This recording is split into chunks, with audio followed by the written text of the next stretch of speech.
Bonjour tout le monde, me voici de nouveau aujourd'hui avec Kelly. Tu es art thérapeute. Aujourd'hui, on va parler des 3 points forts de l'art-thérapie justement. Alors, oui, on t'écoute. Bonjour Julie et bonjour à tous. Voilà, je voulais parler effectivement de ce que j'aimais vraiment dans l'art-thérapie et ce qui vraiment pour moi faisait écho et donc cette sensibilité à l'art-thérapie, cet accès à l'art-thérapie que j'ai eu, c'est aussi parce que donc elle s'inscrit vraiment dans les métiers du bien-être et aussi dans cet objectif du soin pour l'autre dans sa globalité, c'est-à-dire un soin vraiment holistique. On va prendre soin de la personne au niveau physique, mental, psychologique et aussi énergétique. En fait, on prend vraiment la personne dans sa globalité. D'accord, voilà. C'est vraiment très complet. C'est très complet, effectivement. Donc physiquement, on met la personne en action dans la musicothérapie active, par exemple, ou tout simplement quand elle commence à dessiner ou à peindre. Voilà, ça peut passer par le mouvement ou par plein d'autres choses. Émotionnellement aussi, on va bien sûr aider la personne dans son côté psychique et son côté mental aussi, puisque on va parler de ce qui va bien, ce qui va pas, et on va essayer de mieux comprendre et de mieux appréhender. Voilà. D'accord. Tout ce pourquoi la personne fait la démarche de travailler sur soi et sur quelle thématique précisément, j'imagine. Voilà, c'est ça. Très bien. Le deuxième point que tu voulais aborder. Oui, alors en fait, ce que j'adore avec l'art-thérapie aussi, c'est qu'il y a un côté très surprenant. Parce que quand on se met en création, dans le cadre thérapeutique, j'aime bien le rappeler, c'est important. Il y a une certaine introspection qui permet une expression qui est différente de ce qu'on connaît, et ce qu'on va pouvoir voir sur sa création, c'est souvent l'inconscient qui parle, et donc une autre facette de nous-mêmes qu'on ne connaît pas forcément.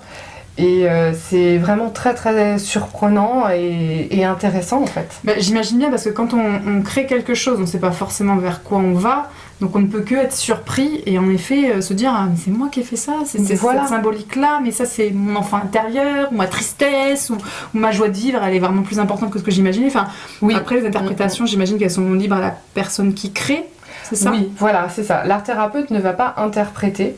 L'art thérapeute peut guider la personne là où elle sent qu'elle a besoin d'aller, mais toujours vraiment dans le respect du cheminement en fait de la personne, c'est-à-dire que c'est la personne qui fait sa thérapie, c'est à elle de prendre du temps ou pas. C'est à elle de décider si son oiseau qui est apparu dans sa création, ça veut dire qu'elle a envie de s'envoler, ou c'est pas du tout ça et qu'en fait au contraire elle déteste les oiseaux. On n'a pas du tout le droit d'interpréter pour la personne qui crée. La patiente qui sait mieux que le thérapeute, même si le thérapeute va guider et va penser sûrement des choses de par sa formation. Voilà, il y a quelque chose du signifiant, du signifié, tout ça qui est plus marquant, mais c'est comme pour les rêves, hein. C'est la personne qui a vécu son rêve qui aura les vraies réponses, même si le thérapeute a des outils, des éléments de réponse aussi. Très bien. Le 3e point que tu voulais aborder, c'est un petit peu ça, mais en allant un peu plus loin, c'est-à-dire que l'art-thérapie, ça permet une vraie transformation, dans le sens où quand on arrive pour faire de l'art-thérapie, on est une certaine personne, et quand on ressort de tout ce processus créatif, on est une autre personne en fait. C'est une vraie transformation. Donc on est un petit peu dans la version 2.0 de soi, et ça, je trouve ça vraiment formidable. Une version évoluée, qui a lâché quelque chose en thérapie, qui a compris ce pourquoi elle est venue et ce qu'elle a travaillé. Oui, tout à fait. Très bien, comme un cocon avec un papillon.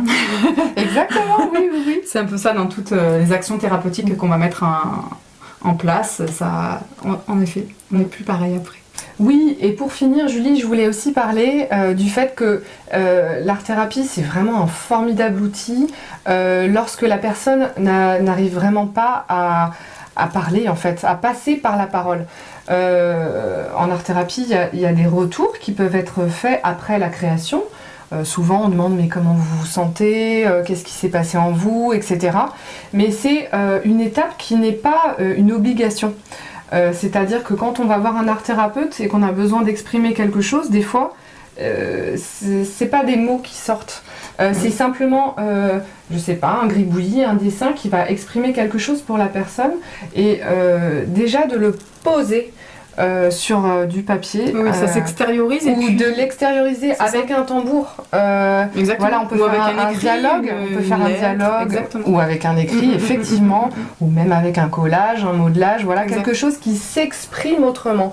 Et ça, c'est vraiment très intéressant Et j'imagine que c'est un support aussi. Donc pour les personnes qui sont bloquées, de passer par l'art-thérapie avec un support peut-être visuel, tout à fait, permet justement déjà de peut-être pas avoir de face à face pour pouvoir être focalisé sur sa création, de se raconter à travers un support extérieur.